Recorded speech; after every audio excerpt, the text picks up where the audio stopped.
Yes. Madam Speaker, with your permission, I wish to make a statement relating to the publication in the press of alleged increase in the salaries of junior ministers and advisors. Let me first dispel a misunderstanding on allowances to be paid to junior ministers, although this, I must say, was clearly explained to the House yesterday by the Honourable Attorney General. This subject has been widely misinterpreted by the opposition and other quarters. They are arguing that allowances to junior ministers are being raised, while this is clearly not the case. The National Assembly Allowances Act provides for the allowances to be paid to ministers and other members of the National Assembly, including parliamentary private secretary. However, no provision has been made in the schedule of the Act for the payment of allowances to junior ministers. With a view to correct this anomaly, mention was made in the annex of the budget 2025-2026 that amendment would be brought to the National Assembly Allowances Act to cater for the payment of allowances to junior ministers. Now, the House is aware 10 junior ministers have been appointed on office since the 22nd of November 2024. Administrative arrangement has been made for the payment of allowances to junior ministers at the same quantum payable to former parliamentary private secretaries. I wish to reassure the House that junior ministers are not being paid a single cent more than what parliamentary private secretaries used to draw in the past. Madam Speaker, in respect to advisors, I have noted the recent campaign which puts doubt in the minds of the population regarding what has been referred to as substantial increase in their salaries.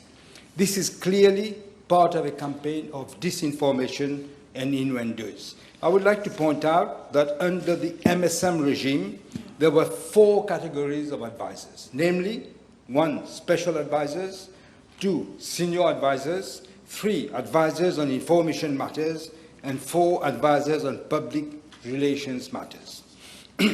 Government has decided to rationalize the category of advisors with the introduction of a category of senior advisors, technical, between brackets, to cater for specialized fields in, for example, medicine, engineering, otherwise. Otherwise, you have, sorry, I'm not going to make a speech, I forgot.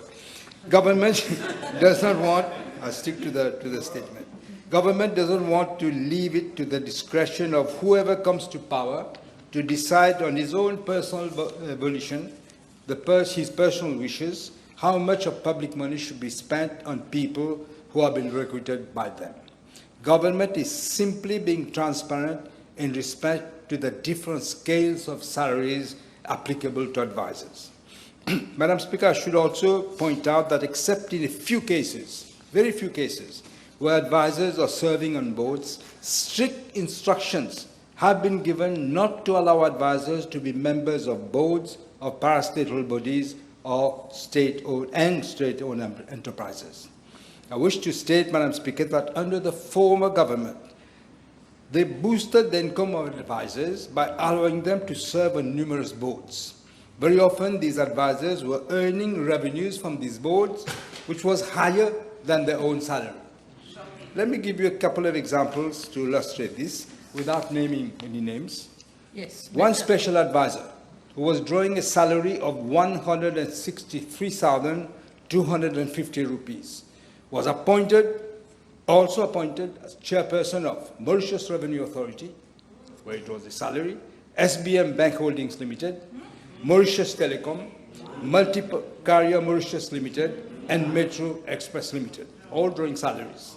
He was also the director of SBM Africa Holdings Limited, again drawing a salary, SBM Kenya Limited, paid in US dollars, Mauritius Duty Free Paradise Company Limited, and Rodriguez Duty Free Paradise Company Limited.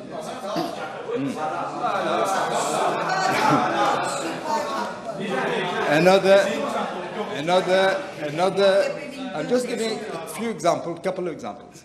Another special advisor, drawing 132,000 rupees per month, and 20,000 rupees extra duty allowance as chairperson of Airports of Mauritius Company Limited, Airport Terminal Company Operations Limited, and Mauritius Duty Free Paradise Company Limited. He was also a member of numerous boards and committees, including 9 committees of SBM Holdings Limited, 9, State Insurance Company of Mauritius Limited, SICOM, and 2 of its subcommittees, Air Mauritius Limited, Air Mauritius Holdings Limited, Airmate Limited, and Mauritius Helicopter Limited.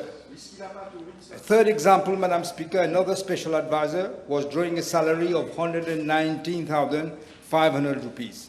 He was also appointed on boards, on the following boards: Gambling Regulatory Authority, Mauritius Duty Free Paradise Company Limited, Rodrigues Duty Free Paradise Limited, Airports of Rodrigues Limited, Airports of Rodrigues Limited, Pointe Canon Resort Hotel Company Limited, and Metro Express Limited.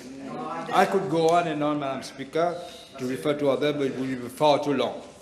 To conclude, Madam Speaker, let me reiterate what I have stated on several occasions in this House. This government will not renege on its pledge to ensure that the principles of good governance and accountability underpin all its action. Thank you, Madam Speaker. Thank you.